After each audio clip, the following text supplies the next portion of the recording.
Bonjour, bienvenue pour cette 39e capsule d'écologie intégrale. Cette semaine, c'est la 4e et dernière capsule de la mini-série Initiative autochtone. Mais avant de vous présenter l'initiative d'aujourd'hui, voici une pensée de Jeannette Armstrong, une poétesse de la nation Okanagan en Colombie-Britannique. Notre façon de comprendre la Terre dans l'Okanagan, ce n'est pas seulement que nous faisons partie de la Terre, ce n'est pas seulement que nous faisons partie de ce vaste système qui fonctionne sur la Terre, mais que nous sommes la Terre. Dans notre langue, le mot qui désigne notre corps contient le mot qui veut dire terre. Parlant de l'Okanagan, cette vallée-là, on l'associe habituellement à ses vergers et à sa production de fruits et de vin. Mais un reportage de Radio-Canada du 3 avril dernier nous apprenait que la vallée subit depuis quelques années des extrêmes climatiques, de grandes chaleurs, des sécheresses, comme vous voyez ici la forêt qui est asséchée, et des feux de forêt. Cette année encore, la chaleur est arrivée très tôt et elle est d'une intensité inhabituelle. À moins justement que ce qu'on considérait autrefois habituel soit complètement en train de changer. Cela nous indique encore une fois comment les bouleversements climatiques ont un impact sur les écosystèmes et les milieux de vie et qu'il est extrêmement important de prendre action.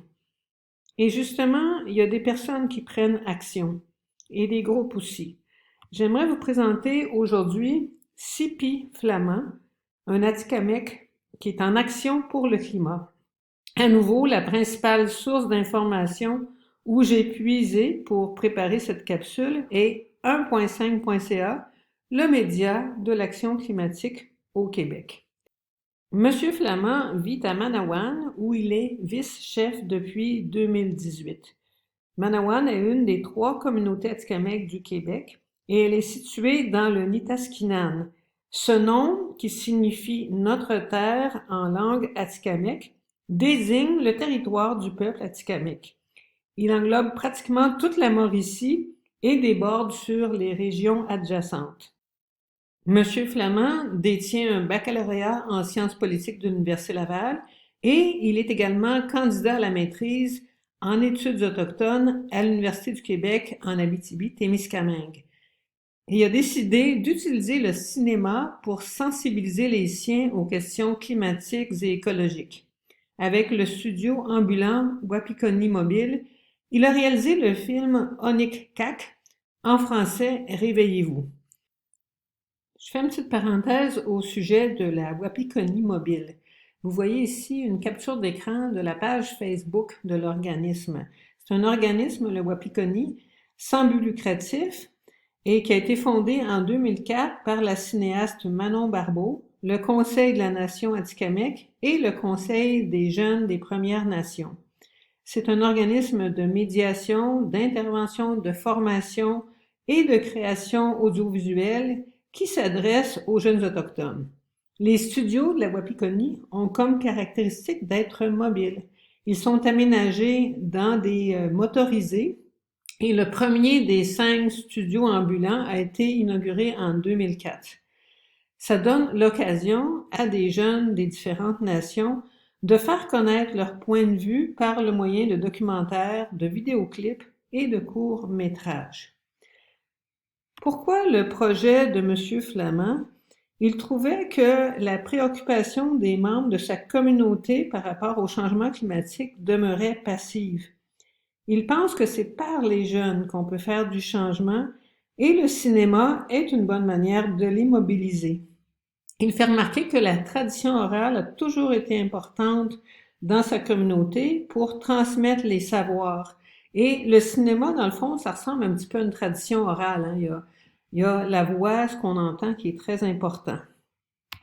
Avec les adolescents de Manawan, il a créé le projet Notchimik. Notchimik veut dire la forêt en Atikamekw, mais si on traduisait ça vraiment littéralement, ça serait là d'où vient notre sang. Moi, je trouve qu'il y aurait quelque chose à méditer. La forêt, c'est en fait là d'où vient notre sang. Ça montre le lien intime qu'il y a entre la vie des humains et la forêt. Le projet Note chimique permettra aux jeunes de documenter en son et en images l'impact des changements climatiques et les gestes et les actions qu'on peut poser pour les limiter. En plus d'apprendre à manipuler la caméra et une enregistreuse, les jeunes ont aussi reçu une formation sur la cartographie interactive pour collecter des données avec des GPS. Et dans les prochains mois, ils vont aussi apprendre à faire du montage et ils vont participer à un camp scientifique. On le voit, M. Flamand manque pas d'idées.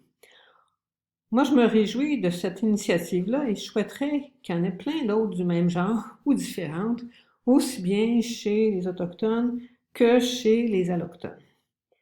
La capsule de la semaine prochaine sera la dernière de la saison 2021-2022 et elle nous parlera de beauté et de contemplation. On s'en va vers l'été, je pense que ce serait un bon temps pour contempler, rendre grâce, s'émerveiller, être dans la louange et dans la gratitude.